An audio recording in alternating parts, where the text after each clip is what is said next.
بسم اللہ الرحمن الرحیم۔ السلام علیکم۔ حضرت مریم علیہ السلام کے والد کا نام عمران تھا اور وہ حضرت سلیمان علیہ السلام کی اولادوں میں سے تھے، اور حضرت مریم علیہ السلام کی والدہ کا نام حنا تھا اور وہ حضرت داؤد علیہ السلام کی اولاد میں سے تھی۔ حضرت عمران بنی اسرائیل میں بڑے عابد و ظاہر اور عالم تھے، اس لیے مسجد اقصیٰ کی امامت لوگوں نے آپ کے سپرد کی ہوئی تھی۔ حضرت حنا کے پاس اولاد نہیں تھی۔ ایک دن انہوں نے ایک درخت کے اوپر چڑیا دیکھی، جو چڑیا اپنے بچوں سے پیار کر رہی تھی اور انہیں دانہ کھلا رہی تھی۔ حضرت حنا علیہ السلام کی نظریں اس چڑیا پر پڑی تو آپ کا دل بھر آیا اور آپ نے بارگاہ الہی میں اولاد کے لیے دعا کی۔ حضرت حنا نے کچھ یوں دعا کی کہ اے اللہ پاک انہیں اولاد دے اور وہ اپنی اولاد کو بیت المقدس کی خدمت کے لیے نظر کر دیں گی۔ بنی اسرائیل میں یہ رواج تھا کہ جو لڑکا نظر کر دیا جاتا تھا نہ تو وہ شادی کرتا تھا اور نہ دنیا کی باتوں میں دلچسپی لیتا تھا، صرف اللہ کی عبادت میں مشغول رہتا تھا۔ حضرت حنا نے بیٹے کے لیے دعا کی تھی، لیکن بیٹے کے بجائے ان کے گھر بیٹی کی پیدائش ہوئی۔ حضرت حنا نے بیٹی کا نام مریم رکھا۔ سریانی زبان میں مریم کے معنی خادم کے ہیں، کیونکہ آپ مسجد اقصیٰ کی خدمت کے لیے وقف کر دی گئی تھیں، اس لیے یہ نام موضوع سمجھا گیا۔ حضرت مریم علیہ السلام کی ولادت سے قبل ہی آپ کے والد وفات پا گئے، اس لیے حضرت مریم علیہ السلام کی والدہ نے حضرت مریم کو ایک کپڑے میں لپیٹ کر بیت المقدس کے علماء کے سامنے پیش کر دیا تاکہ انہیں کفالت میں لے لیں۔ حضرت مریم علیہ السلام بیت المقدس لائی گئیں تو مجاہروں کے درمیان اختلاف پیدا ہو گئے۔ ہر کوئی خود کو آپ کا زیادہ حقدار سمجھتا تھا۔ یہ فیصلہ ہوا کہ مجاہرین وہ قلم جس سے تورات لکھتے ہیں اس قلم کو پانی میں چھوڑ دیں، جس کا قلم پانی کے بہاؤ میں الٹا بہے گا وہی حضرت مریم علیہ السلام کا اصل حقدار ہوگا۔ اس مقابلے میں حضرت زکریا علیہ السلام بھی شامل تھے۔ ان کے قلم کو اللہ تبارک و تعالیٰ نے پانی کے بہاؤ میں الٹی طرف بڑھا دیا اور وہ حضرت مریم علیہ السلام کی پرورش کے حقدار ہو گئے، اس لیے حضرت مریم علیہ السلام کو حضرت زکریا علیہ السلام کی کفالت میں دے دیا گیا۔ حضرت زکریا علیہ السلام کی بیوی حضرت مریم علیہ السلام کی خالہ لگتی تھی، لہٰذا ان سے بڑھ کر حضرت مریم علیہ السلام کی پرورش اور کوئی نہیں کر سکتا تھا۔ حضرت مریم علیہ السلام دوسرے بچوں کی نسبت بہت تیزی سے بڑی ہوئیں۔ جب حضرت مریم علیہ السلام حضرت زکریا علیہ السلام اور اپنی خالہ کے گھر پرورش پا کر بڑی ہوئی تو بیت المقدس میں آپ کے لیے ایک کمرہ مخصوص کر دیا گیا۔ کمرے میں حضرت زکریا علیہ السلام کے سوا اور کوئی نہیں جا سکتا تھا۔ حضرت مریم علیہ السلام دن رات اللہ کی عبادت میں مشغول رہتی تھی۔ جب حضرت زکریا علیہ السلام کمرے میں تشریف لاتے تو حیران ہو جاتے، کیونکہ آپ کے پاس بہت سے پھل موجود ہوتے تھے، گرمیوں کے پھل سردیوں کے موسم میں اور سردیوں کے پھل گرمیوں کے موسم میں۔ حضرت زکریا علیہ السلام پوچھتے، یہ پھل تمہیں کون دے کر جاتا ہے؟ اتنے سارے پھل یہاں کہاں سے آتے ہیں؟ تو حضرت مریم علیہ السلام فرماتی کہ اللہ کے پاس سے۔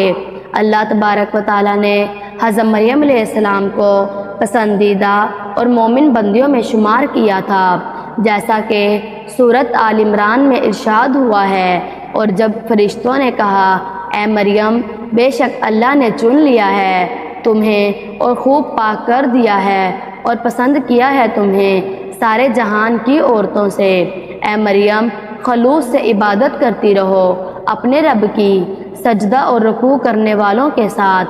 پاک بی بی جس مقصد کے لیے چنی گئی تھی وہ مقصد ابھی باقی تھا۔ آپ دن رات اللہ تبارک و تعالیٰ کی عبادت و ریاضت میں مشغول رہتی تھی، یہاں تک کہ بنی اسرائیل لوگوں میں یہ مشہور ہو گیا تھا کہ حضرت مریم علیہ السلام بہت ہی پاک دامن ہیں اور عبادت گزار ہیں۔ لوگ آپ کی بہت ہی عزت و احترام کرنے لگے۔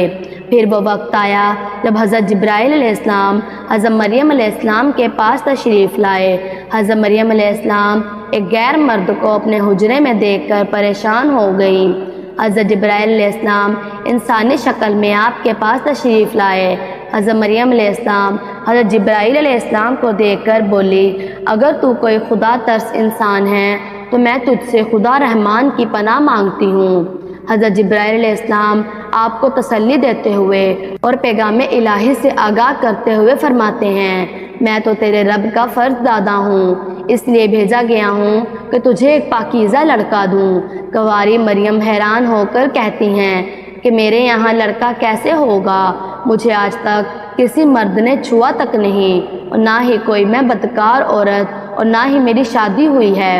حضرت جبرائیل علیہ السلام نے فرمایا، بالکل ایسا ہی ہے، اور ایسا کرنا تیرے رب کے لیے بہت آسان ہے، اور ہم ایسا اس لیے کریں گے کہ اس لڑکے کو لوگوں کے لیے ایک نشانی بنائیں اور اپنی طرف سے ایک رحمت، اور یہ کام ہو کر رہنا ہے۔ حضرت ابراہیم علیہ السلام نے حضرت مریم علیہ السلام کے گریبان میں پھونک مار دی، جس سے آپ کا حمل ٹھہر گیا۔ جب حضرت مریم علیہ السلام حاملہ ہوئیں تو بنی اسرائیل میں یہ خبر عام ہو گئی کہ مریم علیہ السلام حاملہ ہو گئی ہیں۔ اس سے بہت سے لوگوں نے حضرت زکریا علیہ السلام کے گھر آنا جانا بند کر دیا اور آپ پہ الزام و بہتان لگانے لگے۔ حضرت مریم علیہ السلام بیت المقدس سے نکل گئی اور دور ایک مقام میں جا کر ٹھہر گئیں، اور ایک دن اچانک آپ کو درد ذیاء شروع ہو گیا۔ حضرت مریم علیہ السلام وہاں تنہا رہ رہی تھی۔ آپ ایک درخت کو پکڑ کر اس کا سہارا لے کر نیچے بیٹھ گئیں۔ جس درخت کے نیچے آپ بیٹھی تھیں وہ ایک خشک درخت تھا۔ جب آپ اس درخت کو ہلاتی تو درخت ہرا ہو کر معجزے سے پھل دیتا تھا۔ حضرت مریم علیہ السلام درخت سے بے چین تھی اور بدنامی کا خیال تھا کہ آخر گھبرا کر کہنے لگی کہ کاش میں پہلے مر گئی ہوتی اور بھولی بسی ہو گئی ہوتی۔ اس مشکل وقت میں اللہ تبارک و تعالیٰ نے حضرت مریم علیہ السلام کے قدموں کے قریب ایک نہر جاری کر دی، اور پھر ندا آئی کہ پانی پیو اور کھجور کھاؤ تاکہ جسم کو طاقت پہنچے، پھر اپنی اولاد کو دیکھ کر اپنی آنکھوں کو ٹھنڈک پہنچاؤ۔ اسی عالم میں حضرت عیسیٰ علیہ السلام کی پیدائش ہو گئی۔ آپ اپنے بیٹے کو لے کر قوم کے پاس آئیں۔ قوم کے لوگ آپ کی گود میں بچہ دیکھ کر غضبناک ہو گئے اور الزام لگانا شروع کر دیا۔ ہر طرف سے لوگ آپ کو طعنہ دے رہے تھے۔ حالت زار تنگ ہو گئی۔ حضرت مریم علیہ السلام نے بچے کی طرف اشارہ کرتے ہوئے فرمایا کہ اس بچے سے بات کر لو، یہ تمہیں تمہارے سارے سوالوں کے جواب دے دے گا۔ لوگوں نے کہا کہ یہ دودھ پیتا بچہ ہمیں ہمارے سوالوں کے جواب کیسے دے گا؟ اچانک حضرت عیسیٰ علیہ السلام نے بولنا شروع کر دیا۔ بچے نے کہا، بے شک میں اللہ کا بندہ ہوں، مجھے اس نے کتاب دی ہے، مجھے اس نے نبی بنایا ہے اور مجھے بابرکت بنایا ہے۔ میں جہاں کہیں بھی ہوں مجھے نماز و زکوٰۃ کی نیت کی ہے۔ جب تک میں زندہ ہوں اپنی ماں کے ساتھ نیکی کرنے والا، اور مجھے سرکش اور بدبخت نہیں بنایا، اور مجھ پر سلام ہے جس دن میں پیدا ہوا اور جس دن میں مروں گا اور پھر جس دن زندہ کر کے اٹھایا جاؤں گا۔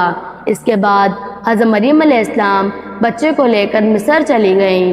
جب حضرت عیسیٰ علیہ السلام کی عمر 13 سال ہوئی تو آپ بیت المقدس واپس آ گئیں، اور آپ وہ واحد خاتون ہیں جن کا نام قرآن مجید میں موجود ہے اور بابل کے پرانے عہد نامے میں بھی موجود ہے۔ امید ہے آپ کو ویڈیو اچھی لگی ہوگی۔ اگر اچھی لگی ہو تو ہمارے چینل ہمنا وائس کو سبسکرائب کر دیں، اور اس ویڈیو کو اپنے دوستوں اور فیملی کے ساتھ بھی شیئر کریں تاکہ انہیں بھی معلومات ملتی رہے۔ اللہ تبارک و تعالیٰ آپ کے علم میں اضافہ کرے، آمین۔